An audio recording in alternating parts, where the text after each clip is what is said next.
I didn't expect everyone to get quiet so quickly. What? This is great. Well, good evening, everyone. Welcome to Pugh Hall. Welcome to the University of Florida. On behalf of the Samuel Proctor Oral History Program, welcome. My name is Paul Ortiz. I'm director of the Oral History Program. It's so great to be here in the company of friends, so many of you who have helped us, who have guided us, whose support we continue to really lean on. And so we're really honored by your presence. Thank you. Coincidentally, it is my 50th birthday, and so my staff decided that they would do not just one public program today, but two public programs. So some of you were with us earlier, the wonderful afternoon event with Scott Camille from the Gainesville 8. I understand it was really a great event. I was finishing preparations for this evening, so unfortunately I was not able to attend. But we do these public programs really for three reasons. One is, again, to acknowledge the role that community plays in what we do as scholars, as oral historians at the University of Florida.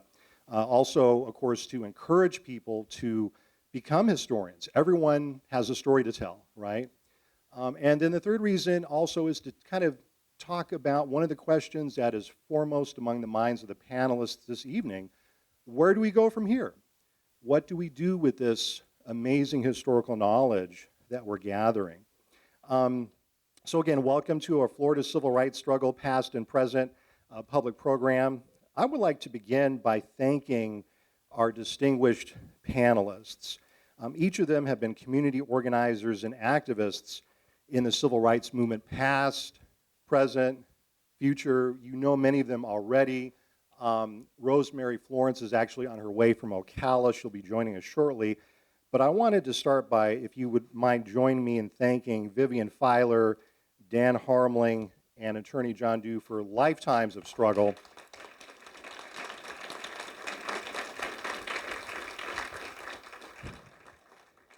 And it's my great privilege at this point to be able to invite another remarkable person in our community to come forward to give the invocation this evening. Many of us know Reverend Milford Griner. He's the senior pastor of Pleasant Plain United Methodist Church, among many other professional responsibilities in our community. We invited him here tonight because he has been one of those important guides and elders for our program.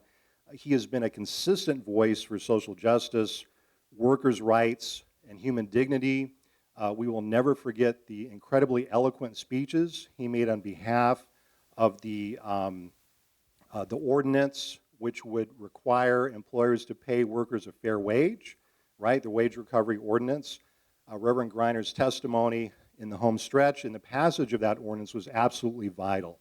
And so we thought, what better person to invite to give an invocation to start off a program in civil rights history than Reverend Milford Griner. Reverend Griner, if you would come forward, please.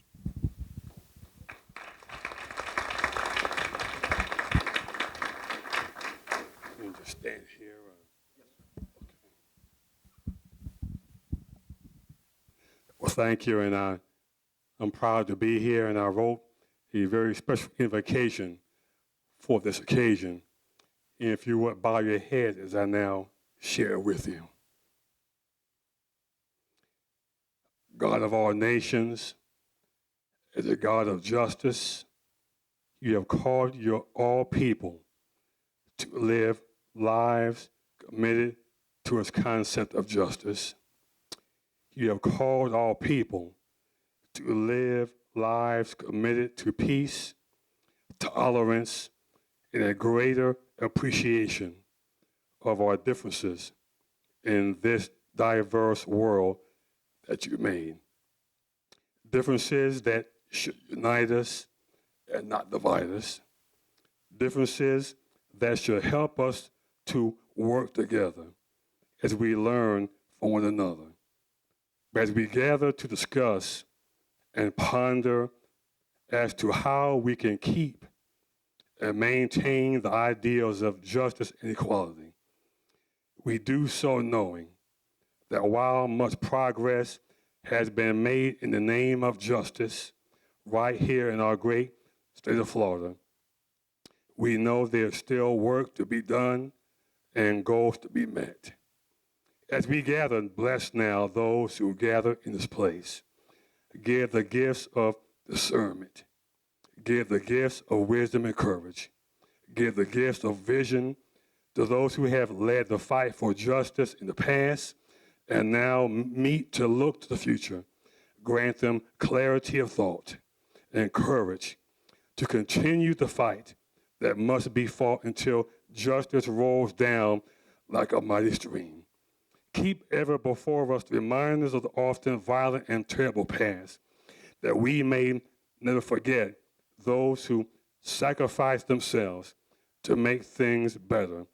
Set our ears to hear the cries of those who still calling out for true justice, and set our eyes to see the wrongful actions of those determined to relive the past, and set our hearts to beat in rhythm with the bold march for what is true and right. And finally, blend us with all people of goodwill, both in this place and beyond, in order that the state, its entire nation, might be a beacon of hope, fulfillment, and progress, both at this time and into the future. Amen. Thank you, Reverend Griner.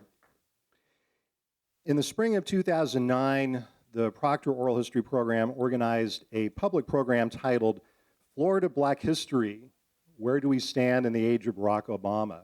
And I see Brother Marna Weston, who's sitting in the front row, and Marna was our first African American History Research Coordinator, who really put in a tremendous amount of work at the beginning of this, what has been a 5-year journey. And I think he would agree with me that it's time to give just a very brief progress report on what we've done in the past 5 years. So before we start the panel, I just want to talk for a few minutes about where we are now. Thanks to a very generous grant from the Office of the President and the Provost Joe Glover, we have been able in the past 5 years to conduct over 400 oral history interviews with African American elders who came of age in the Jim Crow and civil rights eras. But more than this, in addition to those interviews, we've been able to gather and preserve and promote those, and I'll explain how in just a moment. Thanks to the support we've received from African American communities in Alachua County, across the state and throughout the South, we are rapidly establishing at the University of Florida as a major living history repository of African American history in the United States. Our students have written senior thesis projects, MA papers, dissertations, drawing upon the rich stories of Black survival and striving in the most trying of historical moments. Our staff and volunteers have created audio podcasts on Black history that have reached international audiences through iTunes, YouTube, Facebook, and new forms of digital humanities media. In other words, when we do the oral histories, we don't want the material to just sit on a shelf. We want people to hear it. We want students to use it. We want public school teachers to be able to bring it into their classrooms. This evening, right at 5:59, we finished burning an audio CD with a small number of audio clips from our Florida Black History collection, a booklet, a CD, and a teacher's guide, because we want this material in the classrooms. We want young people, we want community people talking and listening to these stories. So our students have been listening these past 5 years very carefully to stories told by Black elders about their ancestors' odysseys through slavery, Reconstruction, Jim Crow, and civil rights. And in turn, we've been able to share many of these stories with communities and scholars throughout the United States. We've given scores of Black History Month presentations. We have co-sponsored scores of Black History programs both on campus as well as in communities from Gainesville, Florida to Santa Barbara, California. Just a couple of weeks ago, we gave a Black History Month presentation at the Pleasant Street Historic Society. We've given presentations on Florida Black history to UNESCO, at the Matheson Museum, at Fort Valley State University in Georgia, Columbia, Rutgers, Florida Atlantic, and many other places. We've given Black History presentations also at events commemorating the 150th anniversary of the Emancipation Proclamation, as well as the 50th anniversary of the March on Washington. We have brought these distinctive stories of Florida Black history to infuse meaning into these very important historical benchmarks in our country. On a local level, we have the capacity to retell vital histories of human rights activism. We have the honor of sharing narratives of human rights heroes, people such as the Reverend C.K. Steele, Patricia Stevens-Dew, Jim Harmeling, Mariola Gaines, Robert Canny, Jean Chalmers, the Reverend T.A. Wright, and so many others, including our panelists this evening. But in many ways, we're just getting started. As you will hear from our distinguished panelists this evening, there are so many more stories that need to be told. There are so many more collections, papers, photographs, video. Tonight you'll see 2 short video clips of historical archival material. For some of us, these will bring back painful memories, sometimes joyous memories of the 1960s. But there's a lot of more work to be done in terms of gathering this material. I said this evening we have CD anthologies. Do we have any more copies of those, by the way? Dinah, in the back, are they? Oh, they're right here. A few more. If you don't get a copy tonight, sign up on the sign-up sheet and we will get a copy of that to you. We want to make more of these available to share with teachers in our county and beyond. But we need your support to continue to build on our successes in gathering, preserving, and promoting this history. Can we count on you for your continuing support? Okay, greatly appreciated. Right now, do we have a hat, Diana? Do we have a container? Get one. Yeah. Thank you, brother. Please refer now to the print program because I want to acknowledge our co-sponsors, in particular, again, the Office of the Provost, the UF Center for Humanities in the Public Sphere, the UF African American Studies Program, the UF Office of Lesbian, Gay, Bisexual, and Transgender Affairs, and the Institute of Hispanic Latino Cultures. Let's give them a warm round of applause.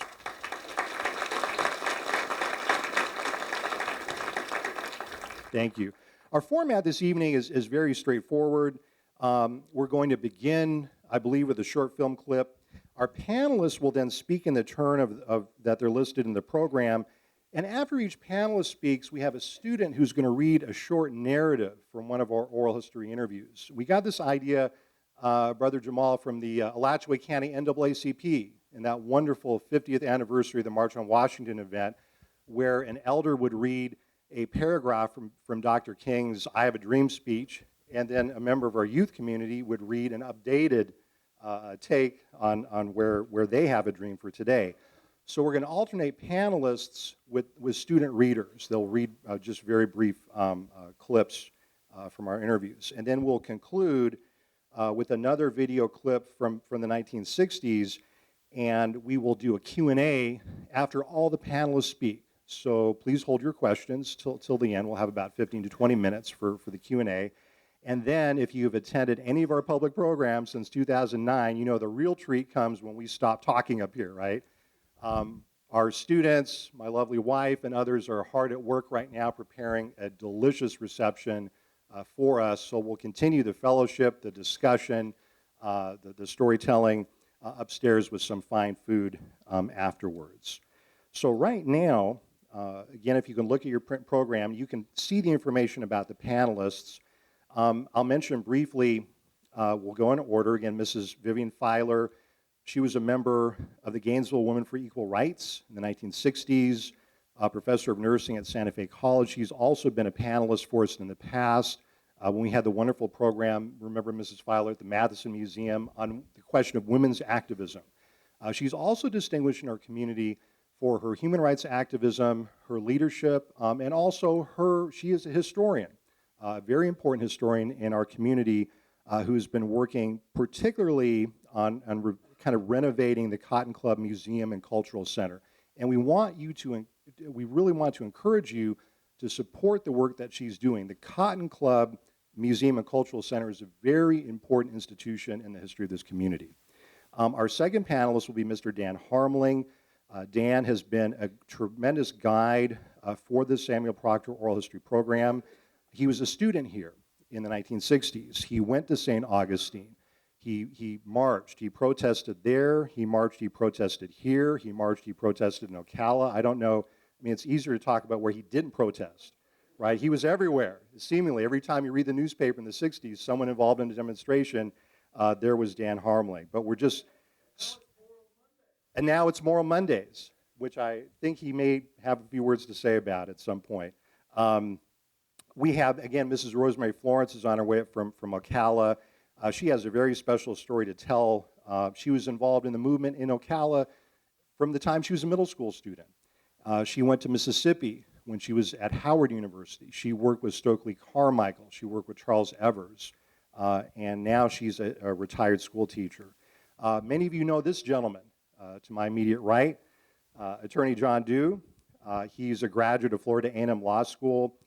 He entered the civil rights movement almost immediately upon coming to Florida. He took depositions in Macomb, Mississippi, in support of eventually what became the Voting Rights Act. He was a lifelong partner, husband of Patricia Stevens Dew, and many of us remember the remarkable evening that we had with Patricia and with John just a few years ago. And so please join me in thanking our panelists once more time, and then we'll start the program.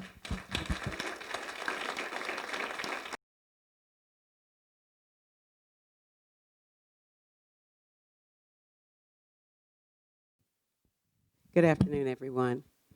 I want to start by saying that the role that I played is minuscule compared to some other very notable people in this room.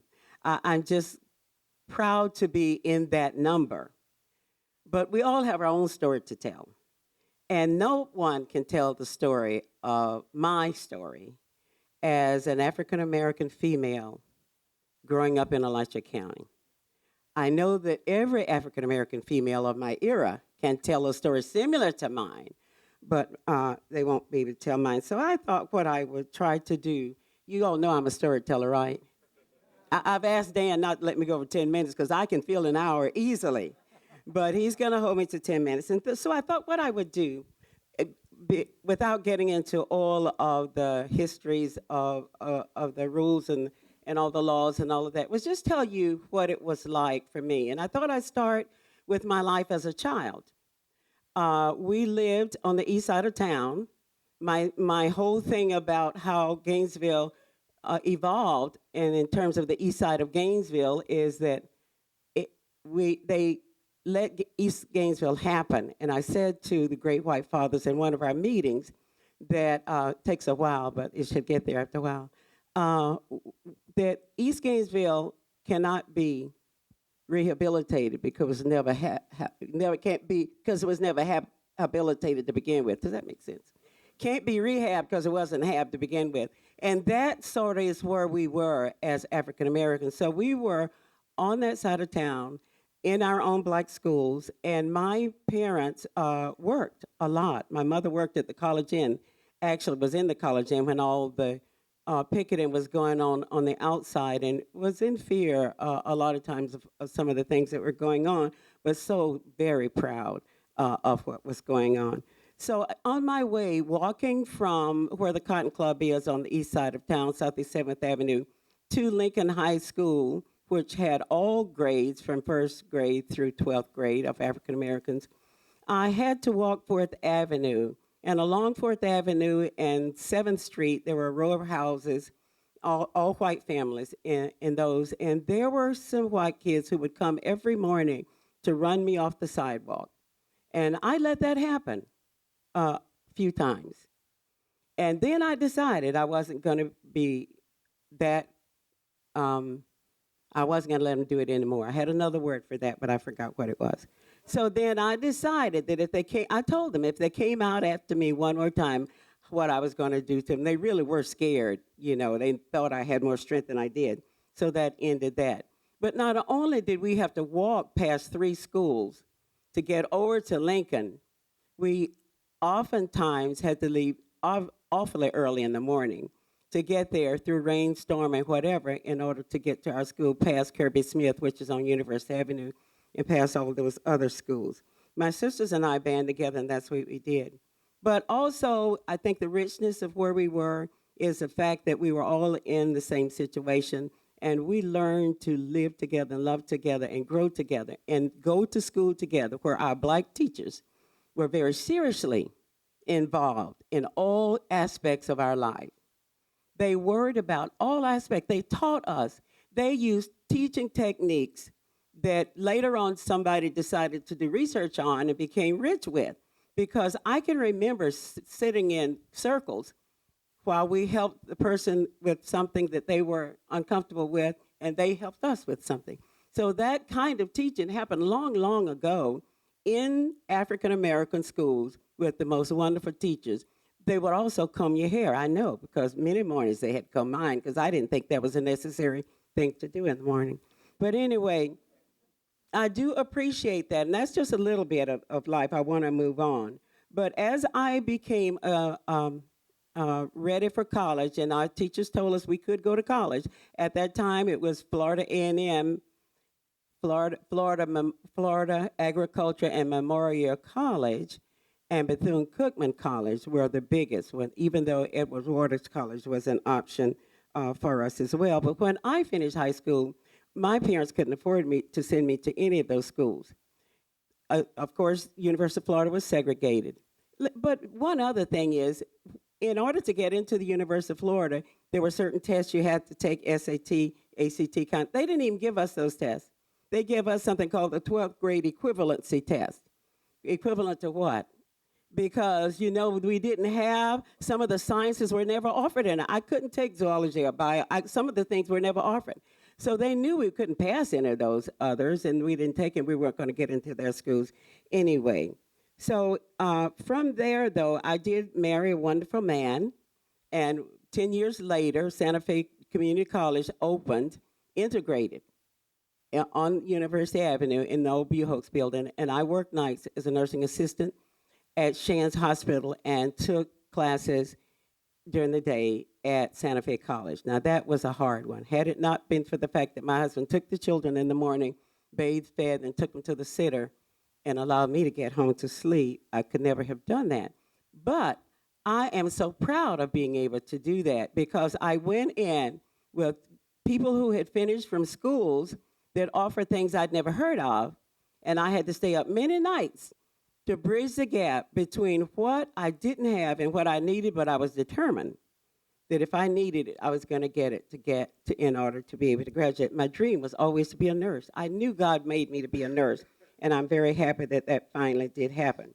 But as a wife, my husband was an African-American teacher who took teaching seriously, as his cohorts did, and he did a lot of things in terms of helping students.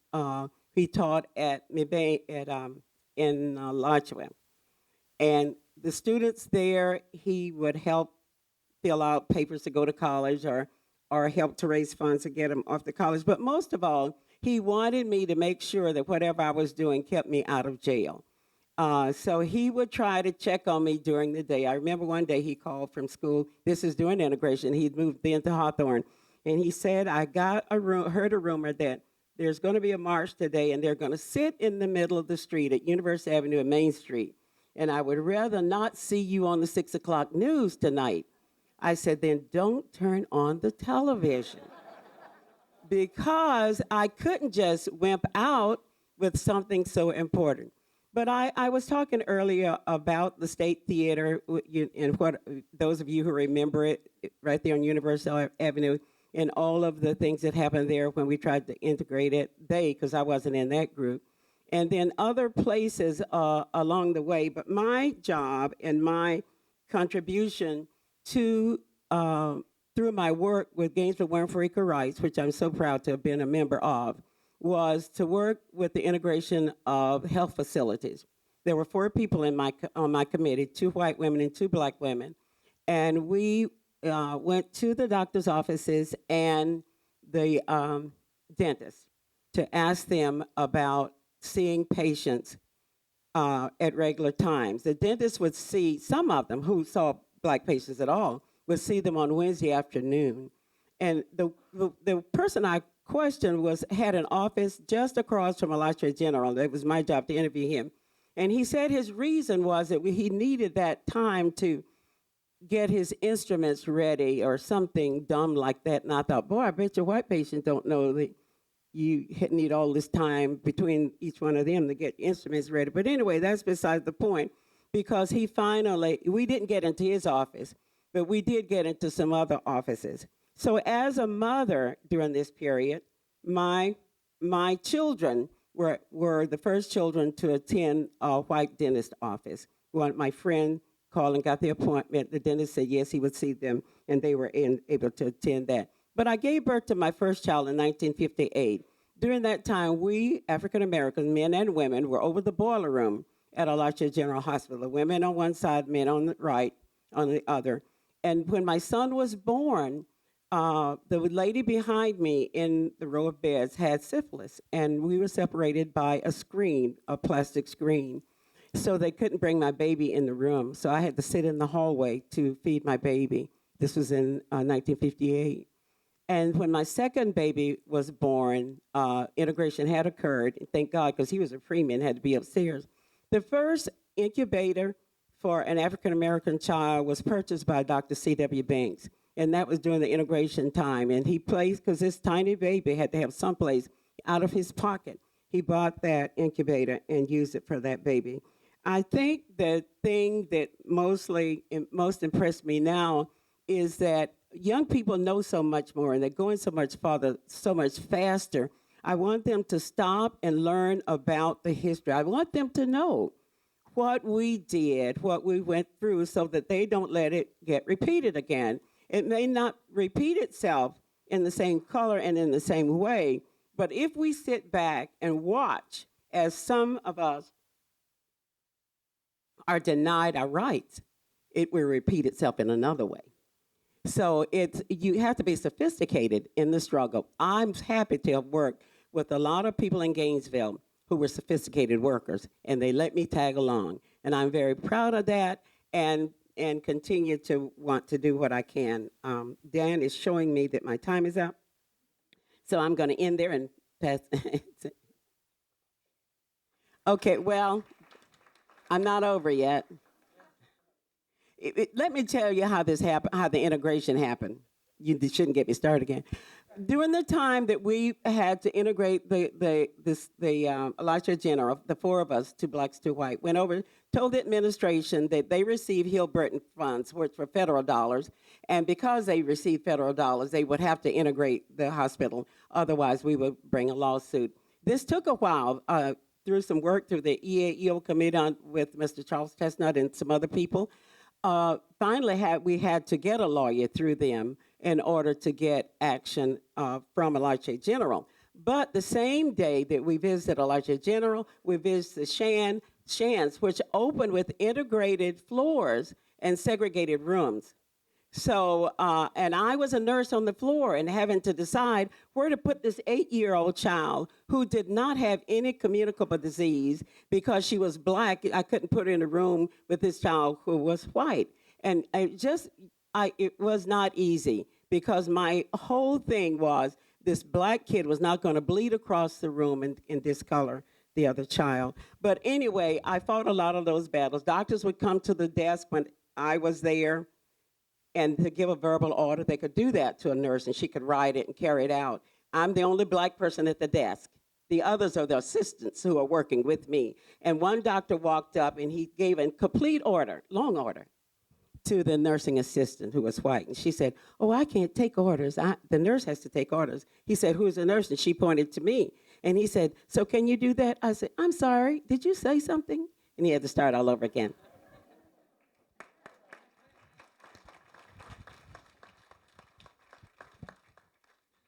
Toni-Lee Maitland, thank you again, Mrs. Filer. That was wonderful. Toni-Lee Maitland is our first student reader. I'm very happy to introduce her. She's a senior at UF in history. She's also a person who played a key role in putting together the clips in the oral history anthology. So Toni-Lee, if you'd like to start. Okay, well, I'm going to be reading an excerpt from a Mississippi Freedom Project interview with Margaret Block. The interview was conducted by Marna Weston, who's sitting up here in the front. And in this particular interview, Margaret Block talks about her involvement with activism throughout her life, throughout her youth, and how she continues to be involved in it today. And this specific section that I'm going to be reading, she talks about her involvement with SNCC and the issue of being nonviolent, but then having to face threats and other groups wanting to enact violence on them. So she's talking about the conflict with that. And also, I just want to let you know that I'm going to be reading the questions and the answers so you won't get confused and wonder who's talking. So let's begin. Well, now, you were noted as a veteran of the Student Nonviolent Coordinating Committee. Are you suggesting there was some tension between those that believed in nonviolent resistance and those that believed in something else? No, not at all. There was no, because they didn't know what we were thinking or planning. But no, there was no tension, not at all. How about personal tension? Did you feel committed to the nonviolent struggle, or were you more of, well, I'm going to be violent, nonviolent, if people allow me to be nonviolent? I felt like that because I believed in an eye for an eye and a tooth for a tooth. You hit me, I'm going to hit you back. If you're white, how do I explain it? If white people come up to me and I know they're going to kill me, what make you think I'm going to be nonviolent and let them kill me? That's the way I feel about it. Those people weren't nonviolent when they came out there in Glendora, out on Sharkey Road to shoot us up. If we had not shot at them, they would have probably tried to bomb us or do anything to us. Could you tell that story? Because there was also an 80-year-old lady who you said inspired you. And there was kind of an interesting anecdote about what happened on Sharkey Road. Oh yeah, you're talking about Miss Brewer, Miss Janie Brewer. Well, when I first went out there, I was the first person out there. I was working all by myself. So one day I came home. Mrs. Brewer asked me, "What does SNCC mean?" I told her, the Student Nonviolent Coordinating Committee. She pulled that big old rifle from behind her chair and she said, "Shit, they ain't nonviolent." I went, oh, I'm in there now. But then, the night of the shootout, they were making Molotov cocktails, and Miss Brewer was in the kitchen too, trying to pour the gas in the bottles. Her hands were shaking, and she was wasting gas everywhere. I'm going, okay. Ed Brown was looking at me, and he says, "Do you know if she had set this house on fire, they'd have swore the Klan killed us, burned us out, and it would have been Miss Brewer wasting all this gas up in here." So what happened with the shooting? Oh, we shot at them first. We had some people, our farmers, all in the field with spotlights. When they got almost to where they were coming to our house, this lady named Essie Mae Brewer, who was Miss Janie Brewer's daughter, stepped out of the field and put a huge spotlight on them and blinded them. We shot up in the air. They took off, almost ran into each other, trying to get back up out of that place. Now, these were people that originally had been chasing you? Yeah.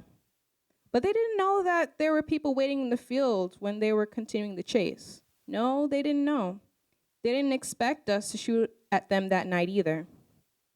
Do you feel that those kind of surprises were warranted?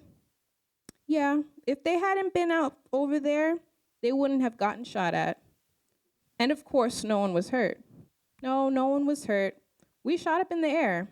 Well, I didn't shoot because my job was to bring the Molotov cocktails around the house.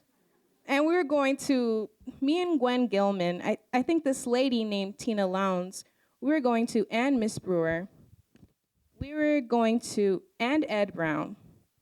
We had our positions. we're going to light the thing and throw it at them if it had come to that.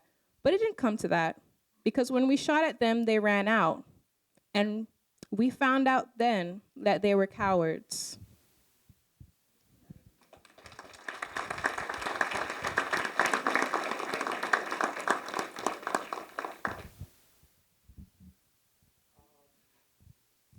Well, I can't decide whether to stay seated or stand up, so I'm going to stand up because I probably have a couple of things I want to show you. I'm one of those young University of Florida students back in the early 60s.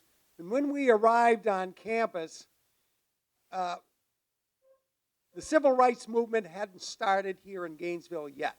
At least it wasn't visible to us, because segregation didn't allow us to meet people like Vivian Filer, and all the others in the community were laying the groundwork for what was about to happen.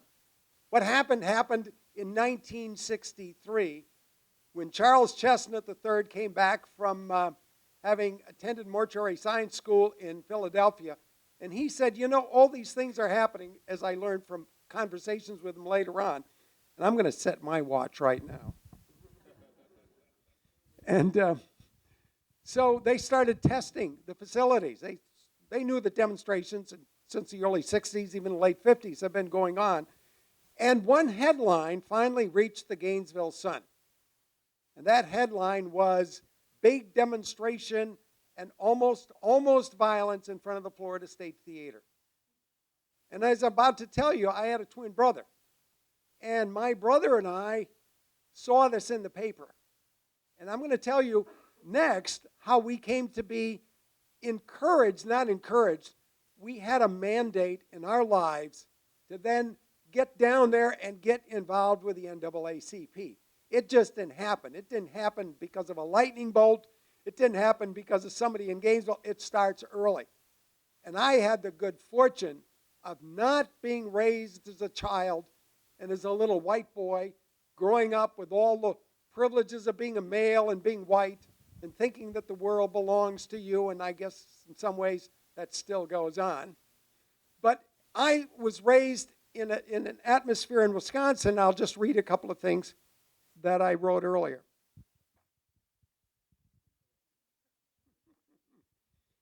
Our lessons in racial justice began early. We were born in 1941. This happens in Sheboygan, Wisconsin. Jim and I felt this enormous pride of riding in a car with professional baseball players, two men confined to living right next to the baseball field of Sheboygan's Class A team, who were also prevented from riding the city bus during this time, somewhere around 1946, because they were African Americans. Our father offered them a ride when he saw these men walking, and a couple of times Jim and I were along with our dad. And our father did not point out any facts of racial discrimination to us then. But we had this enormous pride that these men were in the car with us. Our father didn't point out racial discrimination, but that and lessons from my mother later on went well with us when the family moved to Florida 10 years later, actually 5 years from that, in 1951. So now we're in Florida. And now what happens? We're still not here at the University of Florida. But what we are doing is, the family was belonging to a Protestant church all the time, and this was the First Methodist Church in Winter Park, and this is what happened with us there.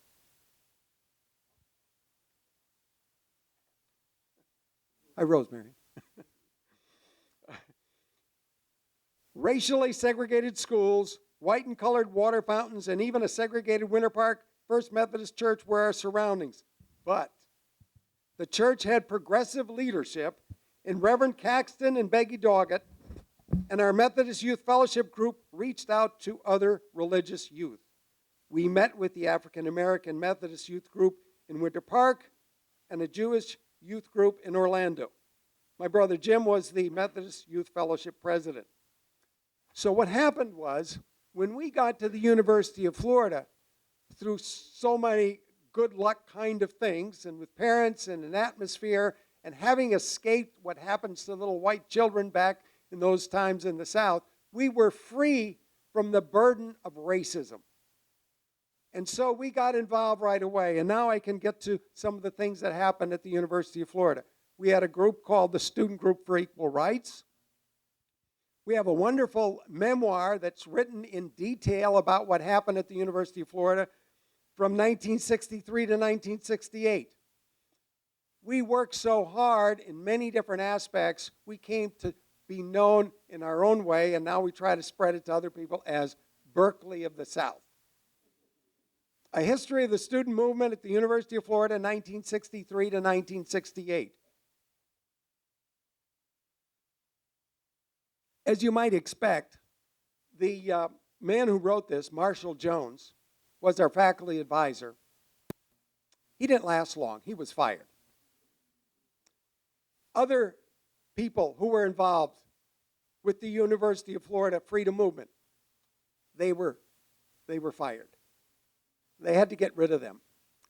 When I walk by the Rights Union, the O'Connell Center, and Grinter Hall, all I think of is Dean Grinter crossing the picket line that the students had put up at the restaurant across University Avenue that prevented our black students here at the University of Florida from going in to eat.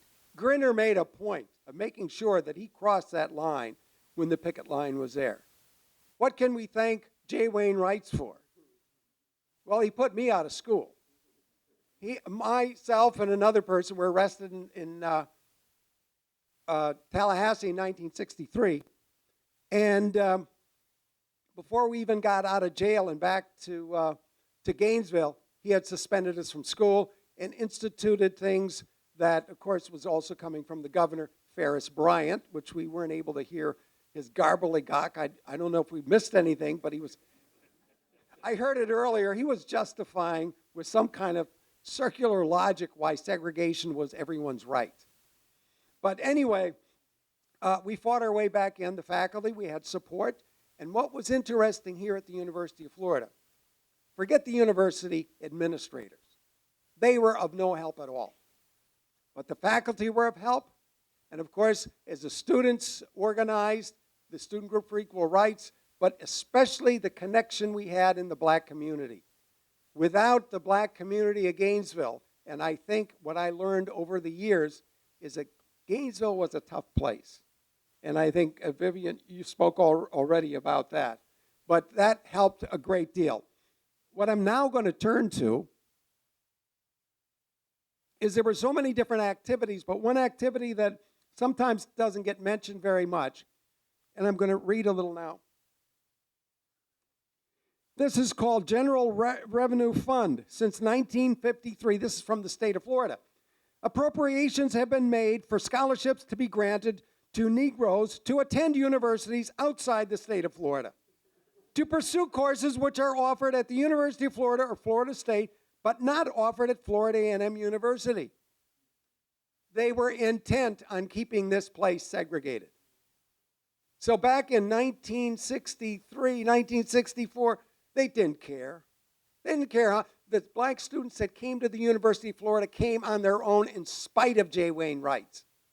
And what happened was we started thinking, as soon as I started getting to know some of the few black students that were here, you know, how do students even hear about the University of Florida? So we formed a committee for student recruitment. We did it on our own. Got a hold of some official stationery, got a post office box, and wrote all the black high schools in the state of Florida, and the invitations started coming in. And here's an excerpt from a book written by one of those students we contacted.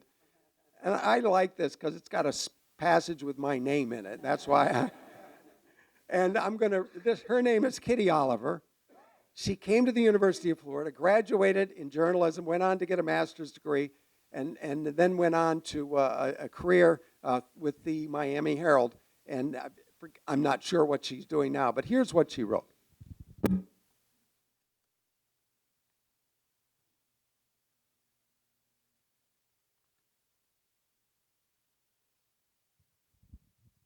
We gathered in one of the classrooms for boxes of Kentucky Fried Chicken.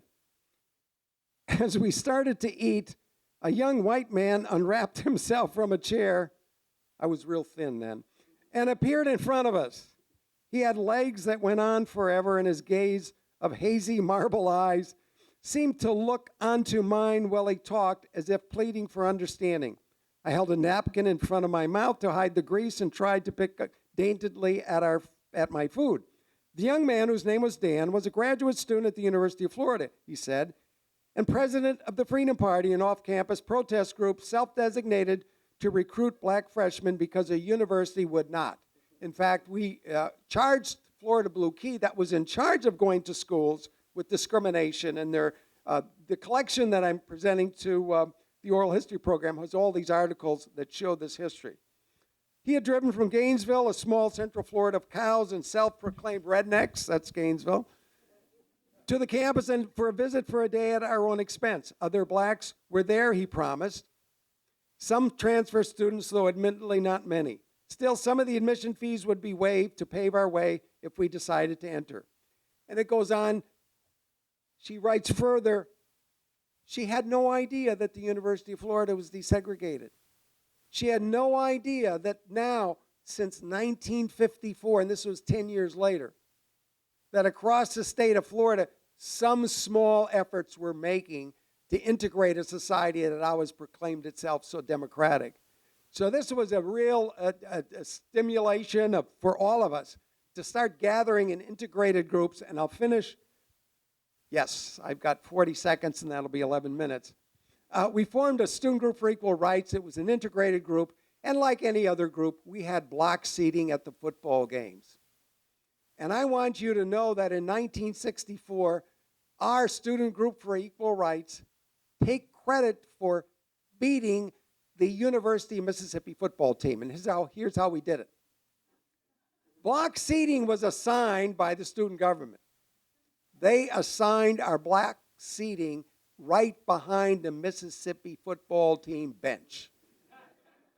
And I think that during that game, Florida never won many football games back then, but this time they spent more time looking at us and less time.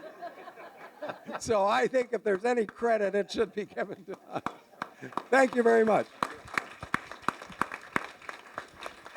Thank you, Dan. And we'll have our next student reader. And if I don't have your name, sir, so if you could introduce yourself, thank you.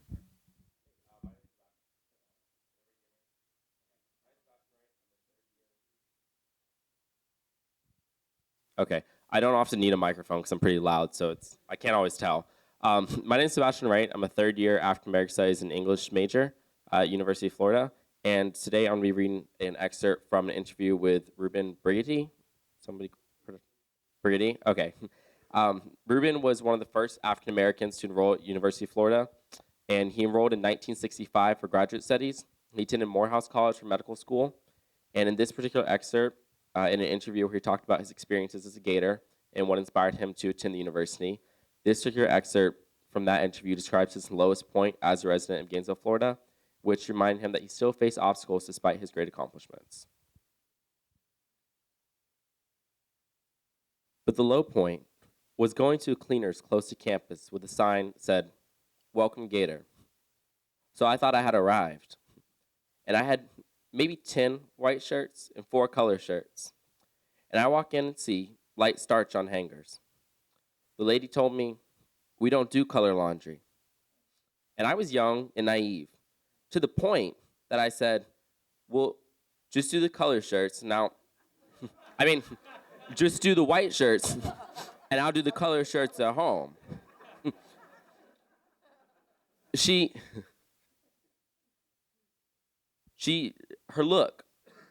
Her look is one I'll never forget. But it's because it wasn't the one that said she thought I was being uppity. It was the one that she generally couldn't see that I was being sincere.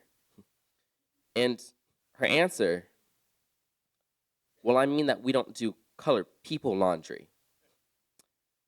And I think that was probably the lowest point, because it challenged to draw me back into some reality. And so maybe at that point, you may look for racism in everything, even when it wasn't there.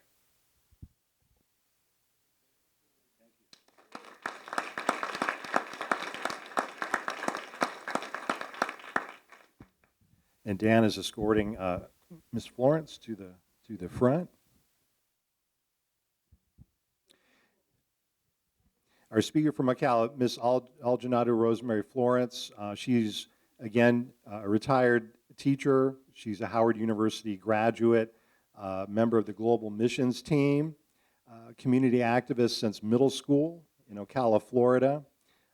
And she worked in Mississippi in the movement during her time as a Howard University graduate with a number of individuals, including Charles Evers, of course, the brother of Medgar Evers.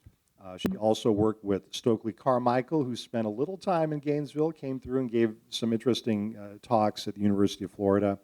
And she also very proudly attended the recent march on Washington, the 50th anniversary commemoration in 2013. We are just so delighted that she's here with us. With the oral history program, we're also working on opening a new oral history project in Marion County and trying to document the rich history that African Americans have made in that county. So please join me in welcoming Ms. Florence.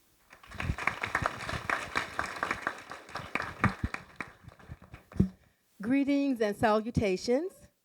I'm very honored and very happy to be here with you today for this occasion. I lived a charmed life, so I thought. From first grade to fifth grade, I lived in Jacksonville, Florida. I wore what I thought was a pretty smart-looking uniform. I attended St. Pius Catholic School and was always recognized in the community because of my outfit. I was given gifts and treats when I did well in school, and pretty much I felt respected. Well, all that changed when I moved to Ocala. I rode the city bus in Jacksonville. When I got to Ocala, we were located on a dead-end street. The cow pastures were in the back. The cows would get out on any given day, and you'd wake up, you'd see them at the window. We cried many a days moving from an urban area to a rural area. But that wasn't the worst of it. In seventh grade, the summer I was promoted to seventh grade, I was visiting with my grandmother in Orlando. And as we all did, we read the newspaper. This particular day, plastered across the front, were people that I knew from Ocala. They'd been jailed. I called my mother immediately and said, "You've got to come and get me. Something's going on in Ocala, and I need to be a part of it." She says, "Well, no, you're just a child, and that might be dangerous. So we're going to have to talk that through as a family." Well, fast forward, it became a family affair. I joined the picket lines. My mother eventually became vice president of the NAACP.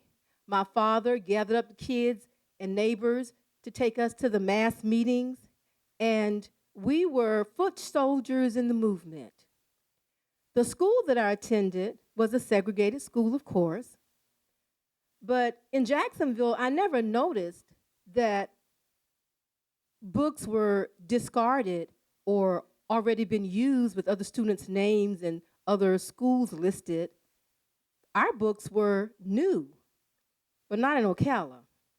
We received the books that the white schools threw away. As time went on, it was determined that with Brown versus the Board of Education, that schools should be integrated. Was not an easy struggle, but there I was again on the front lines. I attended court with several other local students. We were members of the NAACP youth group, and having been on the picket lines consistently, we were ordered to stay home. That due to inclement weather or rowdy people, picketing could be hazardous to your health. So Marion County passed a law saying young people, it was a danger for us to exercise our right to gather and demonstrate. So we actually had to go to court to get that overturned. and it was overturned. And I believe the case is Florence versus Marion County. My last name was the first of the plaintiffs, and so it's listed that way. Now, as we went on, I started out in 7th grade. By 10th grade, Ocala was ready to try integration. Ocala High, the white high school, was ready to accept black students. There I was among a group of other black students entering my 10th grade year at Ocala High.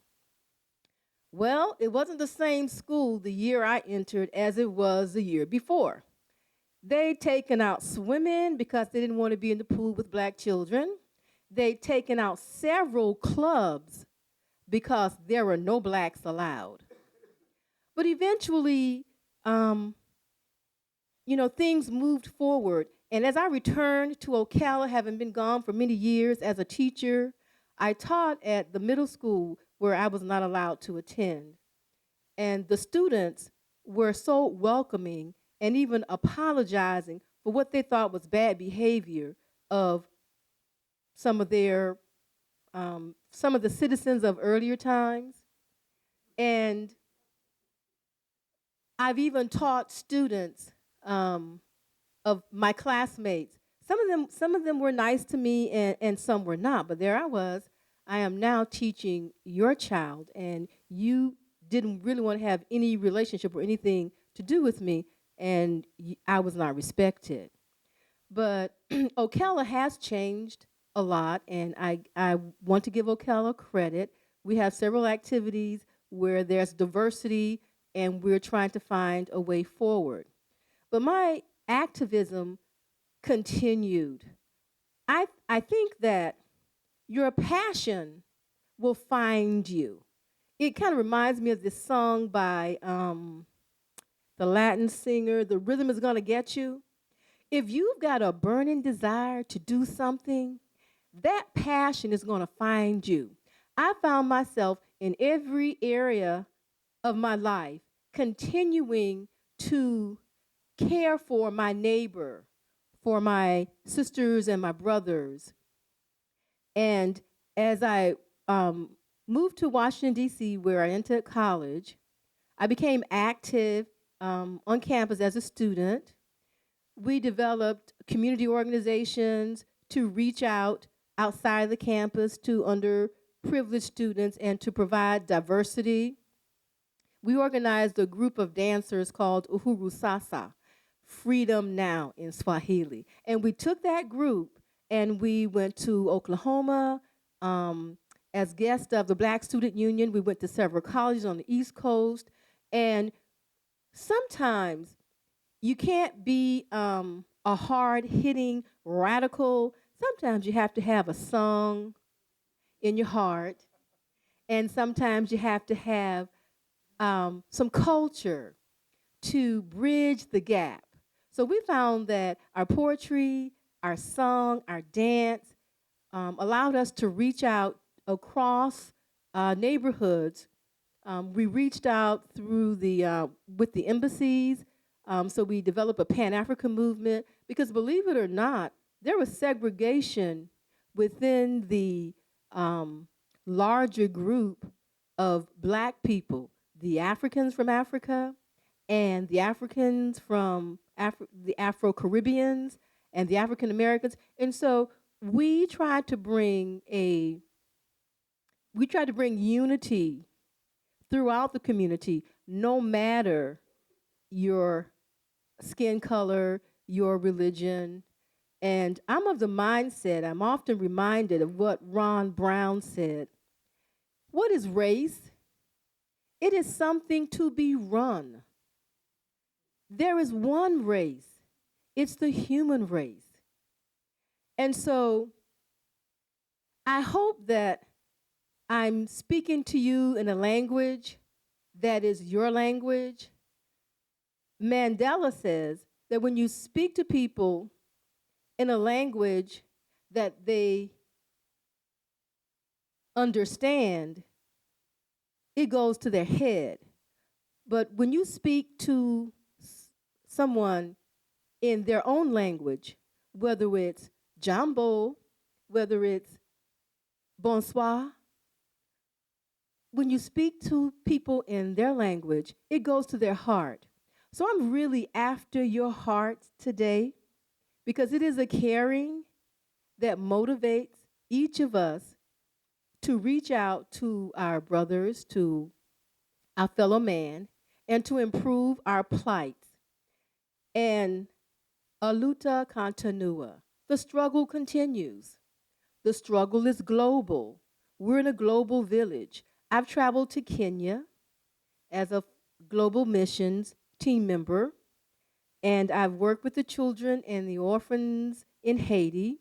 We're providing, with our team, a feeding program for one of the local schools and for some of the orphanages. I also traveled to Haiti, and I'm currently training teachers, but we've also provided housing and medical missions. I worked in Washington, D.C. as a student with Stokely Carmichael, Kwame Ture, bless his heart. He was such a kind and effervescent personality, and he was very instrumental in organizing the students to reach across all communities and come together in unity, because there's strength in unity and there's also dignity in diversity.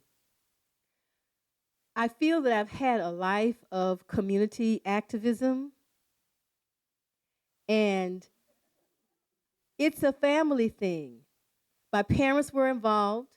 My son and I recently attended the march for Trayvon, and my grandson is now working with me when I canvass, when I worked on the elections for 2008 and 2012.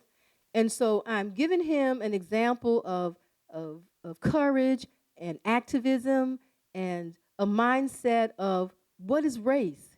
It's something to be run. We're all just one race, the human race. I remember going through the Rift Valley in Kenya and the dust just coming up, and I'm like, you know what? My ancestors were here. Your ancestors were there too, because that is the birth of civilization. The bones of our ancestors are turning into dust now, and I felt very empowered, and I felt so worldly being there. So I encourage you to embrace each other, to teach the children to remember our ancestors. I just want to say I always remember our ancestors that crossed the Middle Passage, those that made it, those that didn't make it. I remember them because they paid the ultimate price. They showed us perseverance and strength. And this is a great country, but we all have to continue the struggle for dignity, not for just some, but for everyone. Thank you.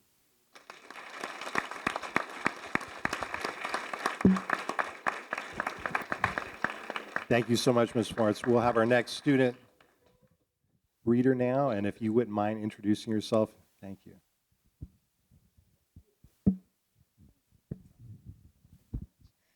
So my name is Samantha Turner. I am a third-year student here at University of Florida. Is this on? Okay, there it goes. So my name is Samantha Turner. I'm a third-year student here at the University of Florida. I'm studying geology and education, so it's extremely encouraging to hear activists that are also educators.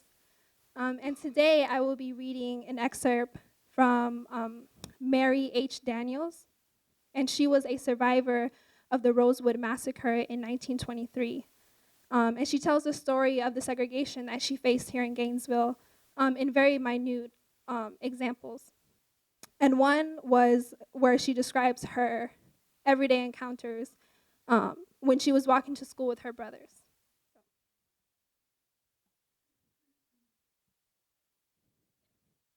I had to walk to school. I had to walk from Porter Street, from the depot on the corner.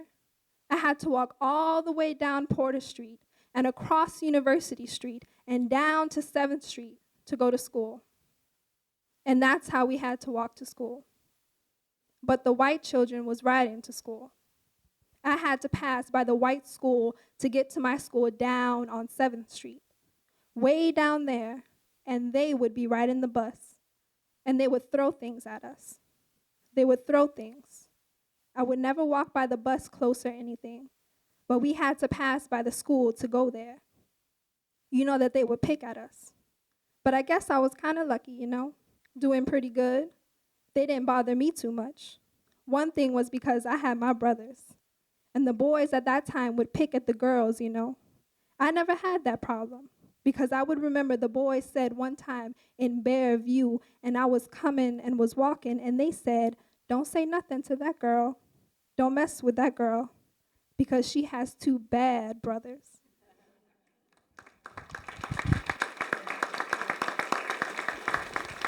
Thank you so much. Mr. Dew?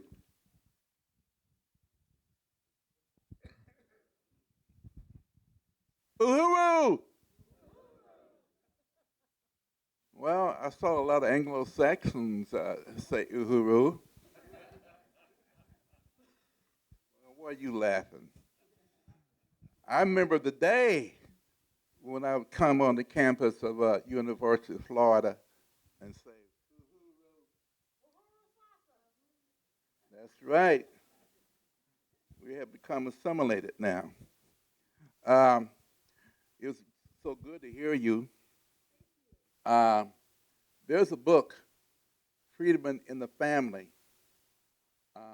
which was produced by my wife, Patricia Stevens Dew, with my daughter, Toni-Lee Dew. The reason they did this book is that Patricia and I was on a book selection committee for the Dade County School Board. And we were looking at all these history books, and none of them discussed the story of the freedom movement in the state of Florida. And she asked the people why. Because it hasn't been written. So as a consequence, because my daughter Toni-Lee became famous as a writer, we could get a publisher, and they went out in the field and began to interview the people that produced Freedom in the Family.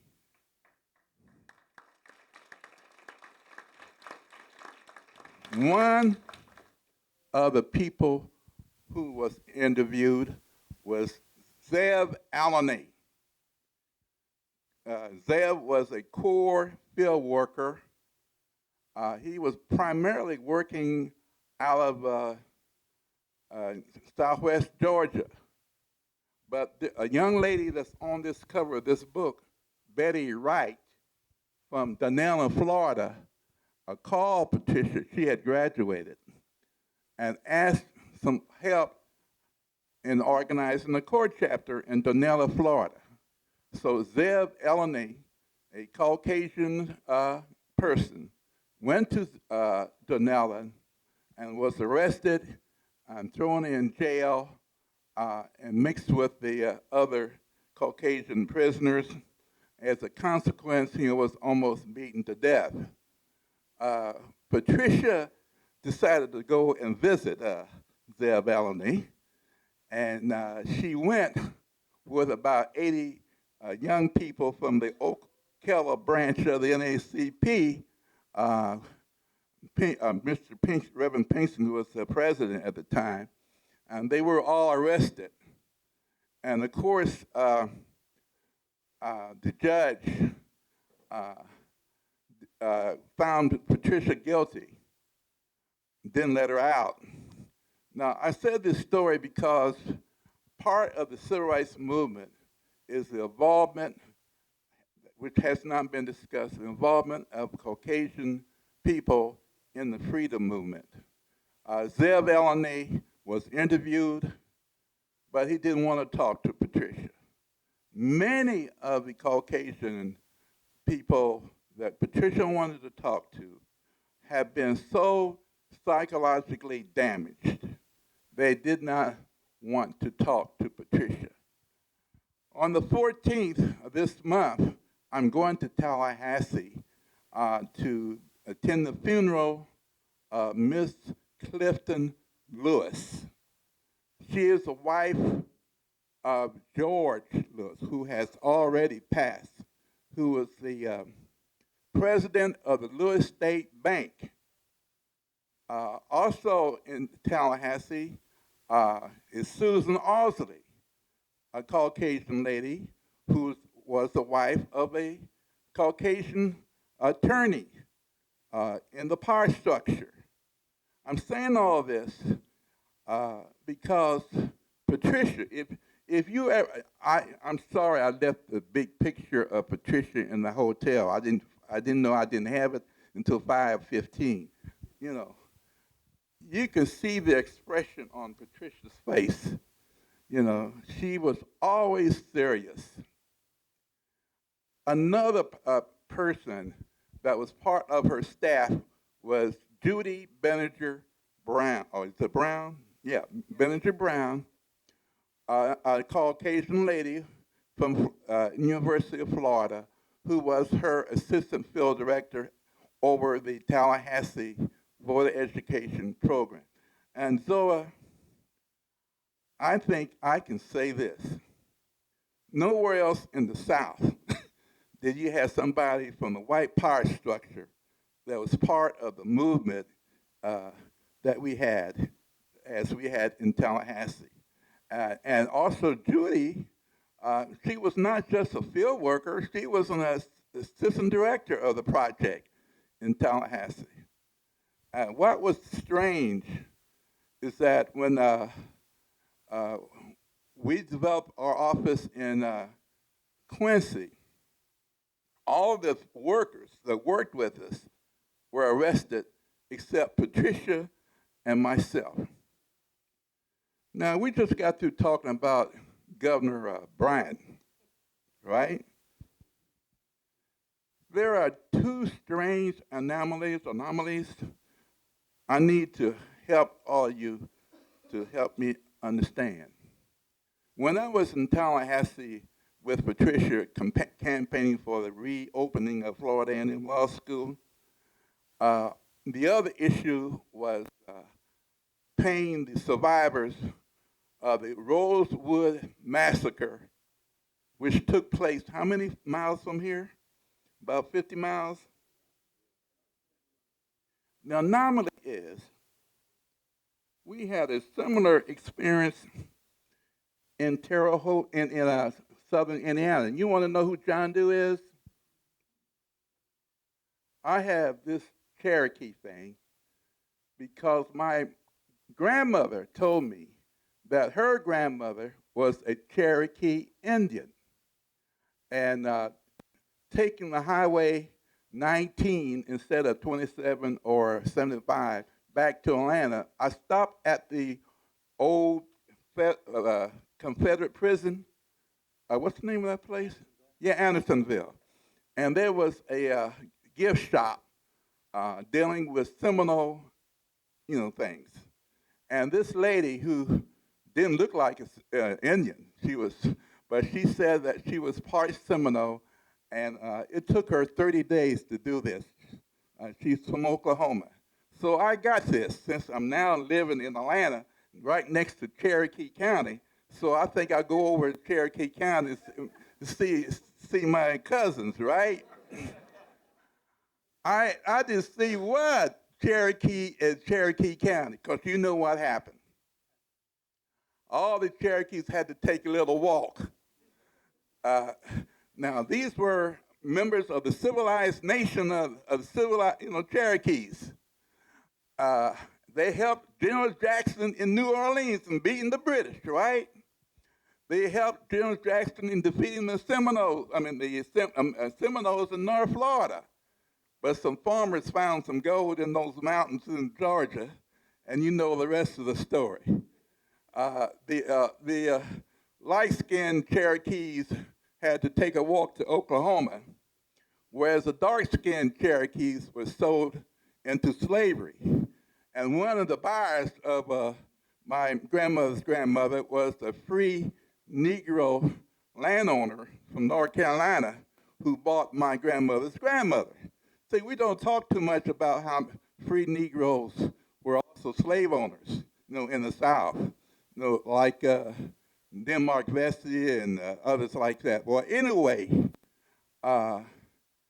what happened is that when all these southern states were completely terrified that the black people was going to revolt, the free Negroes were going to revolt like they did in Haiti, what have you, they passed a law that all free Negroes had to leave the state within 30 days or they're going to be sold into slavery. So that's how come my forebears, got to southern Indiana. The anomaly is this, though. The anomaly is they settled in southern Indiana. They were very successful business farmers. However, they had a little episode with German migrants. And as a consequence, over a pig for all things, and as a consequence, 200 people from German extraction tried to destroy my foreparents' community called in the southern Indiana. They defeated them, and if you Google Toni-Lee or johndoe@gmail.com, you can get a rendition of the Battle of the Roundhouse where they defeated these folks.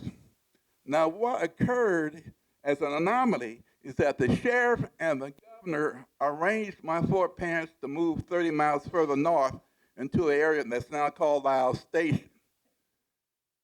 They did not permit the destruction of that community as compared to Rosewood. Now, why? All right. Fast forward to 1964. I had just arrived from St. Augustine at my house in Quincy, Florida. In the park, at the house was a state trooper, and he says, "Follow him. Your wife is in serious trouble. Follow me." And we drove 90 miles per hour towards the hospital to save my wife. And who was the governor? Governor Bryant. I would appreciate very much my assistant by the name of Cyclaire Jones. Will you go to number 2 for the PowerPoint? I only got 2 more minutes left. Do you see point 2? Okay. Do you all know about the Maslow hierarchy of needs? I turned it over, didn't I? I see one side is climbing Jacob's ladder to reach the actualizing of our needs. The downward is where we are not actualizing our needs, and we're becoming alienated from ourselves. If we want to discuss where do we go from here as far as our future, I think we need to recognize that we are on the wrong end of the Maslow hierarchy of needs. We're going down. So therefore, I hope one of the things we learned from this experience today, we need to find what we need to do to move forward to actualize our human needs, or are we going to destroy ourselves as a people? And it appears that's where we directed. We're moving beyond black and white now. We're moving into a class system where we're identifying in Atlanta, where fandom's concerned about black skin and white mask has turned into black skin and white mind. Our color folks have become white. So as a consequence, we need to reestablish our freedom schools so that we can develop the human program that can actualize saving not just our community, but the human race. Thank you. Thank you, John. And we'll ask our last student reader, and while she's preparing, I've received a bunch of questions we'll be posing to the panelists. If you have questions and you want to fill out the question card, we'll have a staff person coming down the middle to gather those last questions.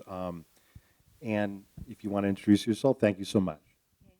Hello, everyone. My name is Nadine Lewis. I am a third-year political science and theater student, and I'll be reading the interview about Mary Ola Gaines, interviewed by Dr. Ortiz in 1994. She was involved with civil rights and fighting white supremacy in Tallahassee for 50 years and is responsible for bus boycotts in Tallahassee. Oh yeah, that's been my business every time I've been to Tallahassee. We were coming from work one day. I was going to FSU, coming from FSU, and the bus driver wanted me to move. I looked around and said, "Why?" He said, "You're sitting in the wrong place." I said, "What's wrong with this seat?" He just said, I suppose that he just said, take what he said and go on and do it. "I'm going to ask you to move to the back seat right there." So I said, "Well, I'm not moving until I get where I'm getting off." So he got off the bus, went on a store right there, pretending that he was going to call the police. But the man, I knew the man in the store, he went in, and I knew he wasn't going to call no police. I told him, "You go ahead and call them."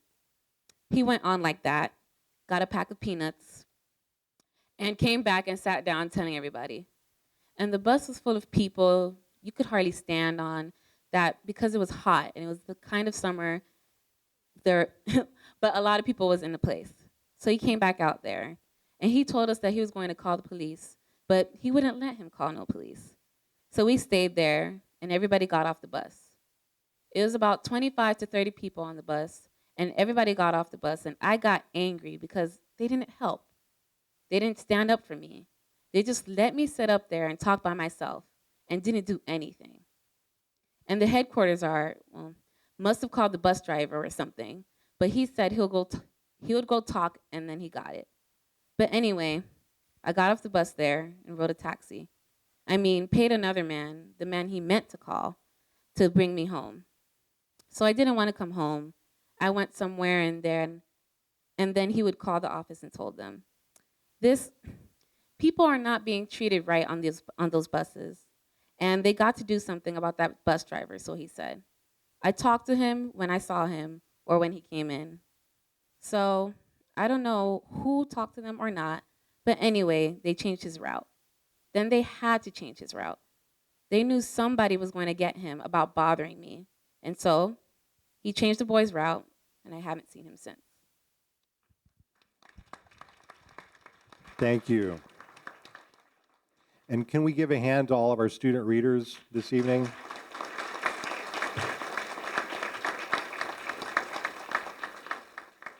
They worked very hard in picking the excerpts and practicing, as you can see, rehearsing and thinking about the meaning of these narratives. It was my great privilege in 1994 to be in Tallahassee.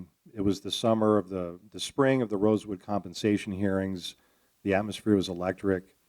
I met a group of African-American working-class women, people like Mary Ola Gaines, who Mr. Dew knows, people like Mrs. Laura Dixie, incredible heroes. They were nurses, aides, they were cooks, they were domestic workers. The narrative that we just heard from Mrs. Gaines, she refused to move to the back of the bus. This incident took place, by the way, before the Montgomery bus boycott, before Rosa Parks moved to the back of the bus. But there was this cohort of African-American working-class women who were resisting segregation. And they knew there was a person they could always call, the Reverend C.K. Steele. Sometimes they would get arrested. And Reverend Steele was the minister, the pastor of Bethel Baptist Church, a movement church in Tallahassee. That's been a movement church since Reconstruction. And it was just a tremendous privilege for me as a young grad student to be able to do those interviews. Well, now we have some questions for distinguished panelists. And again, if any of you have more questions, we can collect those. But I'll start with the first one that comes to the stack here. Does anyone in the panel know why blacks were so hated or misunderstood? This is a question for the sake of our young black and white youth today. Can I answer that question, please? First, we need to understand black and white originally did not have the racial connotation that we are so familiar with. For example, the Irish at one time, before there was slavery, were called black because black meant evil. It meant being the devil. And of course, from the Bible, you know, leprosy was a disease of darkness. So black had more to do with the sign of the devil. And white had the sign of being the chosen people. And when you hear all this discussion about the shining city on the hill by Winthrop, when he brought the Puritans over people, you know, his people into America, he was talking about his people being the chosen people to take America from the savages, and it had nothing to do with black folks. So it developed a racial connotation further on, and one of the things I would like the PowerPoint to try to show is number 5. Can you do number 5? And I'm glad the brother, the Abraham Lincoln person is here, because racism in America 150 years ago had different forms. In the North, racism still carried the Puritan aspects of relating to the people who are not chosen. So the northern people, the northern Americans, did not want black people in their area, period. Whereas the people in the South who were not Protestant adopted blacks as a slave, you know, business, as a property. And therefore, we have the Southern type of domination and exploitation. Brother Lincoln, his interest being from Southern Indiana, from the same area where my grandparents had a relation, you know, contact with, they just did not want black people in the state. And in 1851, they passed an amendment to the Constitution to exclude all free blacks from the state. This was passed in Illinois, Minnesota, Michigan. In other words, racism of exclusion. And Abraham Lincoln, after he declared emancipation as a battlefield action because the Home Guard, Negro Home Guard in Louisiana was beaten up, the federal troops in Louisiana, the general at the time said, I will issue an order of emancipation. And since the general was from a senator from New York, Lincoln had to go ahead and adopt that as a national policy of giving emancipation. But his whole interest has been colonization of black folks to get them the hell out of America into Liberia or anywhere except in the North. So that's why there's such a hatred of black people, particularly in the North, relating to aversion, whereas in the South, it's been exploitation. That's my take on this whole thing.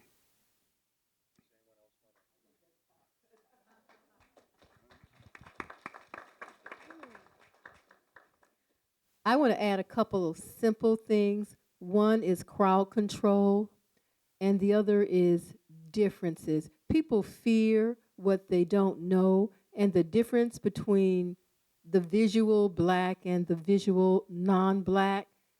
Some people find that fearful because it's different. It's people tend to like who they are or what they are if they have not had the experience.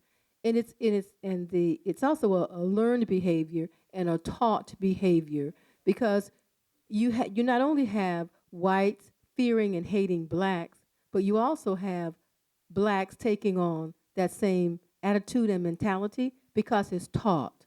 So we have to unlearn, relearn, reteach, rethink, and we have to reach across the aisle, because everybody is not going to look the same. There's beauty and brilliance in diversity.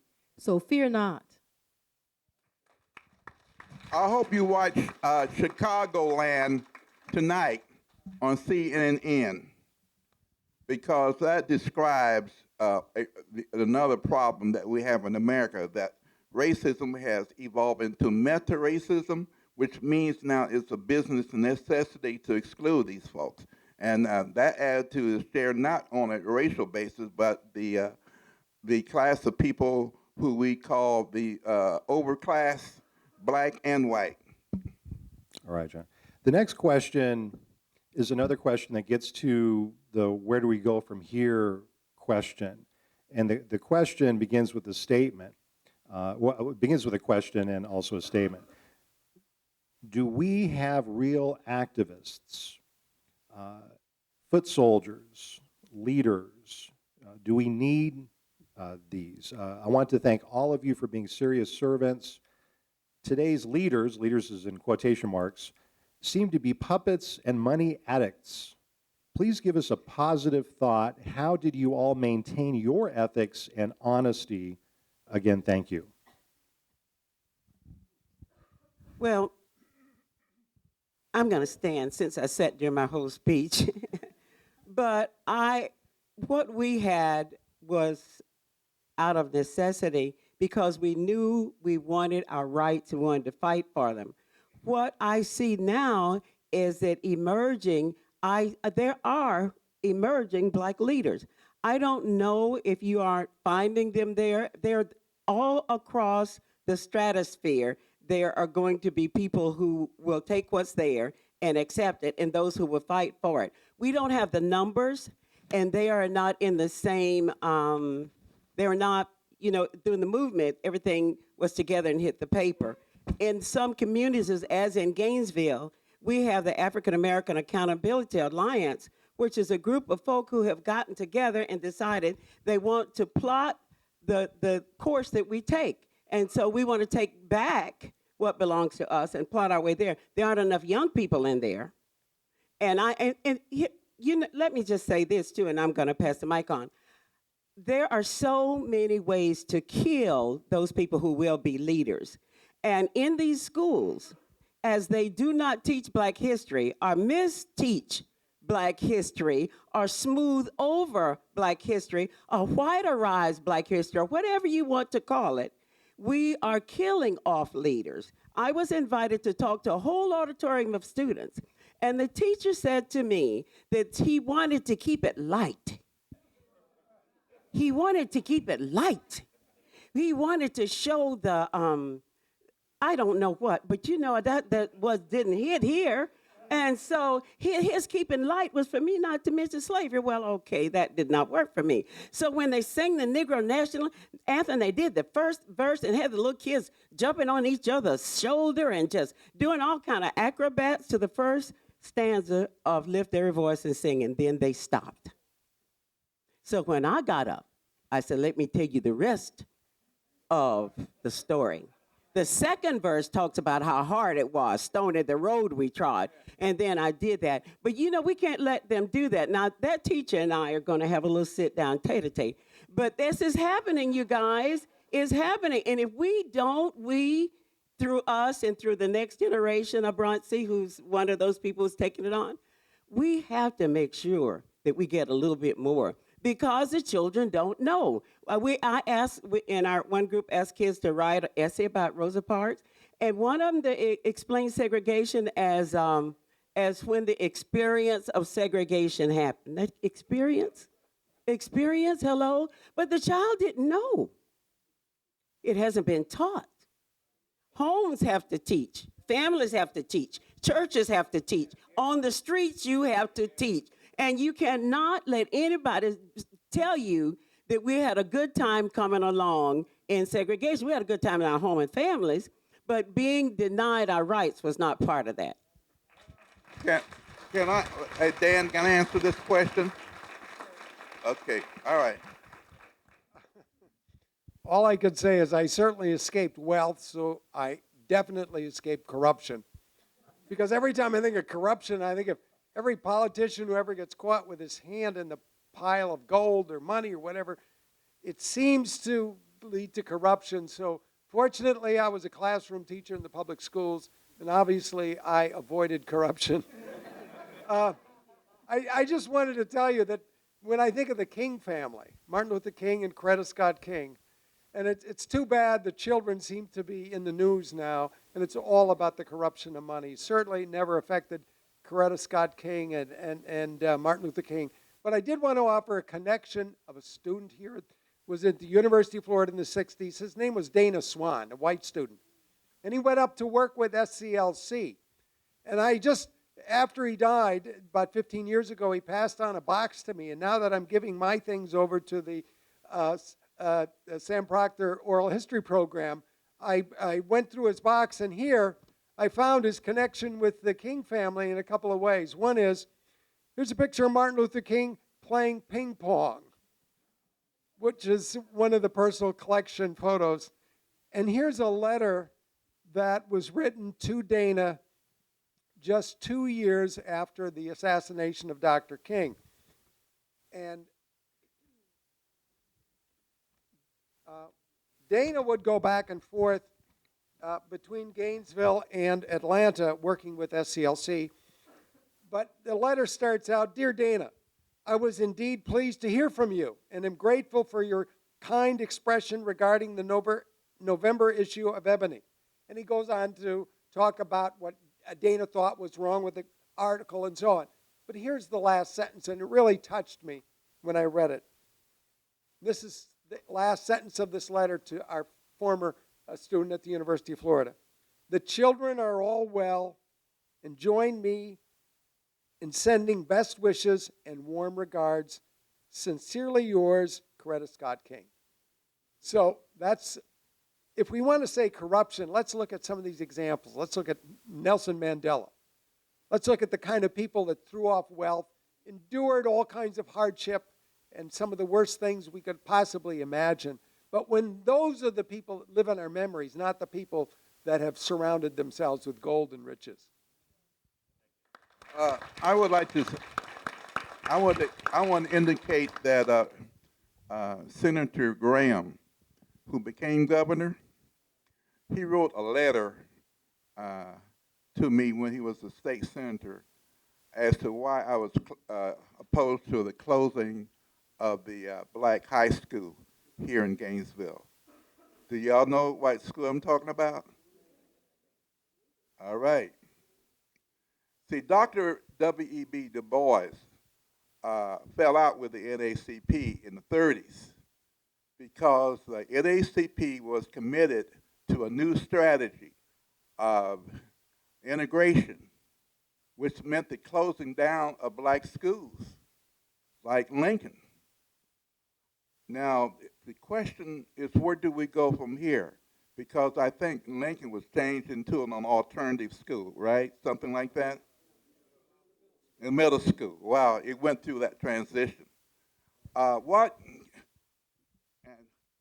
many ministers do we have here? You one, right? For 30 years, I was a Unitarian Universalist.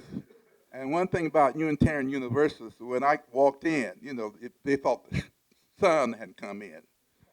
And of course, I was always elected vice president. Down in Miami, one day the president said, I'm going to take a leave of absence because I have to go and bar mitzvah my son. And then I began to think, what the hell am I doing here? Where do we go from here? When the state of Florida began to cut down on its multicultural education programs a few years ago, the leader of the ICC came with all the materials that we had been fighting for years. And I began to think, do I want the Tea Party to teach multicultural education? Because the Jewish community for 2,000 years learned how to survive. They have Friday schools where they teach their children who they are and what they have to do. I need to get back home in my community. And where do we go from here? There is 2 books. One is called Liberating Our White Ghetto. See, Dr. Du Bois was so upset that many members of the NAACP who were colored were so busy trying to integrate, but really want to assimilate and lose their sense of community. That's what he was concerned about. What we need to do, said he, is to have a double consciousness. Be able to be proud of your background and cultural heritage, but also help liberate the white ghetto. And this is where we have to think about, moving into the suburbs, to flee Overtown. There's nobody doing the 50-year commemoration of SNCC in Atlanta because everybody have become assimilated into the, identified into the outer suburbs and don't even know where Vine City is. We are in trouble, people. We are in trouble. We need to follow what Du Bois is saying and help liberate these sick people. Not just black folks, but everybody, because we're becoming too materialistic and we will not survive as a human race. And in relation to feminism, Judy became a radical feminist. Now, what that means to where do we go from here? We have to have a duality of both feminism and the fatherhood and the motherhood in order to save our community. Thank you. Thank you, John. And we have time for a couple more questions, and then we have our reception upstairs. And just 2 more questions. I've been given the signal. Please stay with us. Wonderful food. I can smell it already. It's going to be a real treat. We also have some displays upstairs. Robert Canny, Dan and Jim Harmeling, some information up there as well, and some more historical CDs that I see that are available. This is for Vivian Filer. Mrs. Filer, you mentioned that in place of ACT or SAT scores for admissions to colleges, blacks had to take an alternative test. How exactly was this test different? Did it adequately measure their knowledge? Did it prevent them from getting into bigger universities? Yes, because if students who left to go to schools, and they did, because even some of the black schools required more, they had to take those tests when they got there. Because these tests, I am 75, so I don't remember a whole lot of what was on those tests, but they really were, I guess, equivalent to the end of a semester type thing, a test, but more broad spectrum in terms of covering the subject matter. But it was not a test that measured your thinking ability and your ability to prioritize things and that kind of test. Okay, thank you. We have a final video clip they're going to play for you, and that's going to take us through some more history of the mid-'60s. But before we play that final clip and adjourn for our reception, I wonder if the panelists have any final thoughts this evening for us.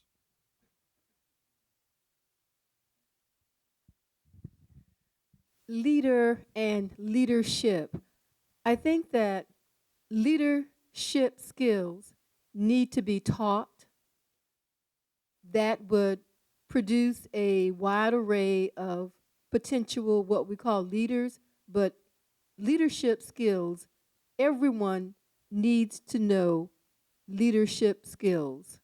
So, and each of us should use our platform wherever we find ourselves, bloom wherever we've been planted. Tell your story. Tell your story in your home. tell your story in your church, tell your story in your neighborhood, make a platform, tell your story. The world travelers walking through the ruins of Sumer, and he asks, what happened? Well, they forgot their history, and so they are no more. So tell your story. I won't repeat that because it's so awesome. That's what I wanted to say. My method of getting into classrooms and into places has been storytelling.